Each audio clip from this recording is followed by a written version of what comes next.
आप लोगों का लगातार फोन आ रहा है कि सर आज सचिवालय गए थे तो क्या हुआ, सब जल्दी से बताइए। कई लोग लगातार फोन कर रहे हैं। तो भाई अभी हम घर पहुंचे हैं और पहला संवाद आप ही लोग से कर रहे हैं, क्या आज सचिवालय में हुआ। देखिए हम लोग गए थे तो सनेसर से मुलाकात हुई, लेकिन काफ़ी बिजी थे। तो हम लोगों को सर ने बोला कि आप लोग आधा घंटा इंतज़ार कीजिए, आप लोगों से विशेष रूप से बात करनी है, तो आप आधा घंटा रुकिए, क्योंकि वीसी में बिजी थे और उनको वीसी में जाना था। तो आधा घंटा हम लोग इंतज़ार किए। देन उसके बाद सर हम लोग को बुलवा के सारा मुलाकात हुई। और मुलाकात में जो मुख्य जो बातें थी कि बस एक सवाल कि सर जो बची हुई सीट है उस पर काउंसलिंग का डेट कब निकालेंगे, स्पष्ट रूप से मैंने पूछा। और हमने कोई बात नहीं पूछा कि सर सेकेंड राउंड में बची हुई 1100 का करेंगे या टोटल का करेंगे। तो सर ने बोला कि सेकेंड राउंड की जो बची हुई 1100 नियोजन इकाई का जो काउंसलिंग जो करनी है उसको तो पहले हम लोग करते हैं, और उसके बाद कैंसिल हुआ है और तमाम तरह का जो चीज़ें हैं उसको हम लोग देखते हैं। तो हम लोगों ने बोला कि सर आप तो पिछले शुक्रवार को बोले थे कि बाकी जो सीट है उसकी भी गणना करके और सब एक साथ कंबाइन करेंगे। तो सर ने बोला कि हाँ उस पर भी हम लोग देख रहे हैं, उस पर भी विचार चल रहा है और देखते हैं कितना हो पाता है। और एक और सर बोले कि मुख्य जो बात बोले कि भाई उसके बाद कोई हम काउंसलिंग नहीं करने, मतलब स्पष्ट रूप से नहीं बोले, लेकिन उनका बोलने का तात्पर्य यही था कि ये जो काउंसलिंग होगी लास्ट काउंसलिंग होगी, जितना सीट पर काउंसलिंग होगा सो होगा, उसके बाद वो सारा 7वें चरण में शिफ्ट हो जाएगा। तब हमने सर को बताया कि सर कई जगह तो एक बार भी काउंसलिंग नहीं हुआ है और कई जगह कैंसिल हुआ है जहाँ पे अभ्यर्थी भी सिर्फ वहीं पे आवेदन किए थे, उस परिस्थिति में क्या होगा। तो सर एक और बात कहे कि हमारा विचार है, सर ने बोला कि कम से कम 2 बार काउंसलिंग हम करेंगे जहाँ पे नहीं काउंसलिंग हुई है। तो हमने बोला कि ठीक है सर, तो अति उत्तम है सर कि एक बार आप कर लीजिए, उसके बाद जो बची हुई सीट पे दोबारा कर लीजिए, 2 बार ही कर लीजिए।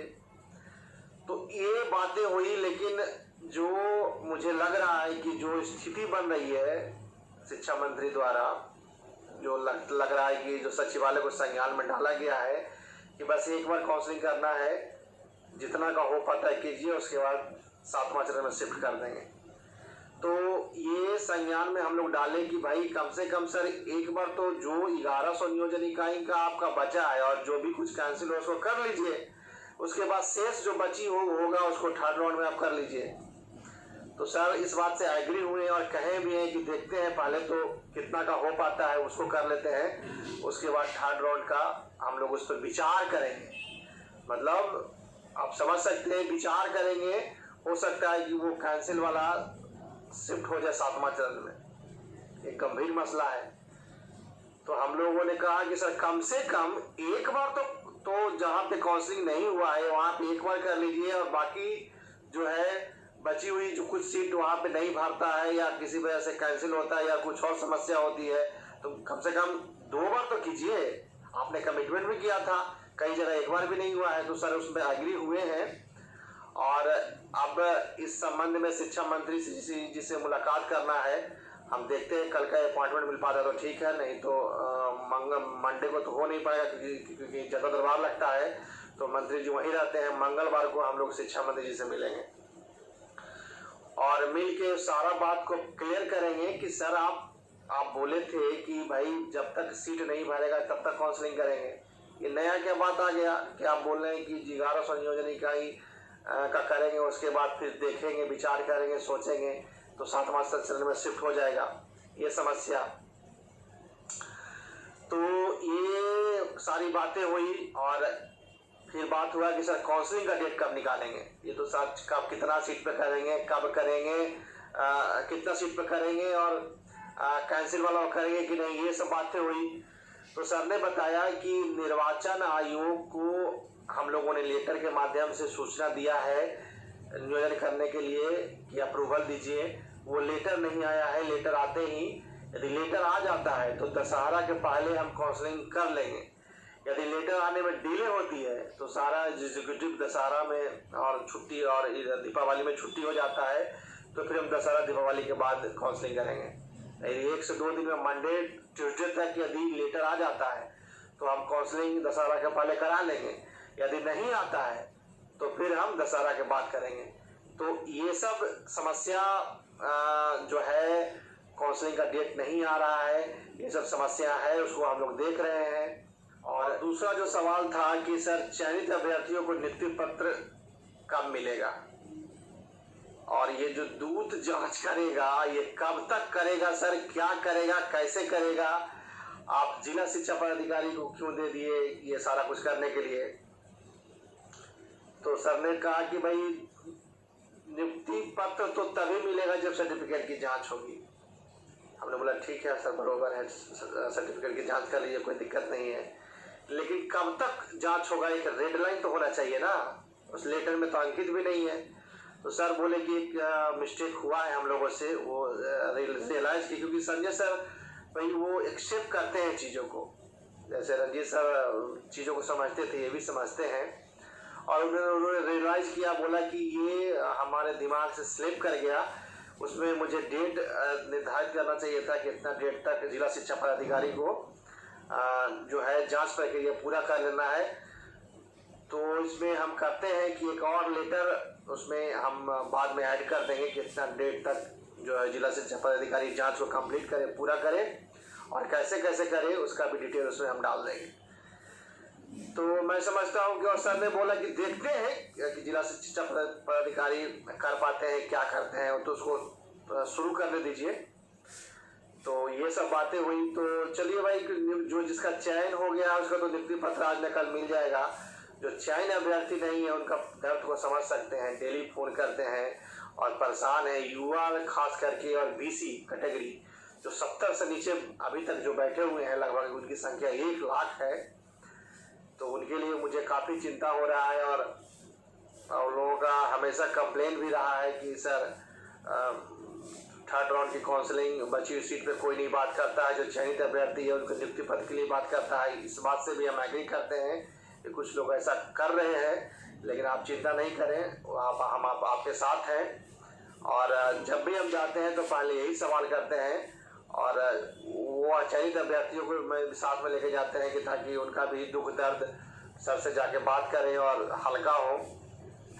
तो ये तमाम तरह का जो चीज़ें हैं हमने प्रयास किया है, और शिक्षा मंत्री जी से इस संबंध में जाकर बात करना है कि जो बची हुई जो 1100 नियोजन यदि आप कर लेते हैं और कुछ सीट और उसमें ऐड करके कर लेते हैं, तो जो बचा हुआ है कैंसिल वाला उसको कब करेंगे। ये तमाम तरह का जो चीज़ है ये उनके संज्ञान में बात करना है, डिस्कस करना है कि सर 1 लाख अभ्यर्थी है, बाकी आप छठा चरण ठीक से कराए नहीं है, आप आगे बढ़ने की बात कर रहे हैं। कम से कम तो 2 बार तो कराना ही चाहिए। एक बार काउंसलिंग करा लिए, बची हुई जो सीट है वो एक बार और करा लीजिए, 2 बार तो करना ही चाहिए।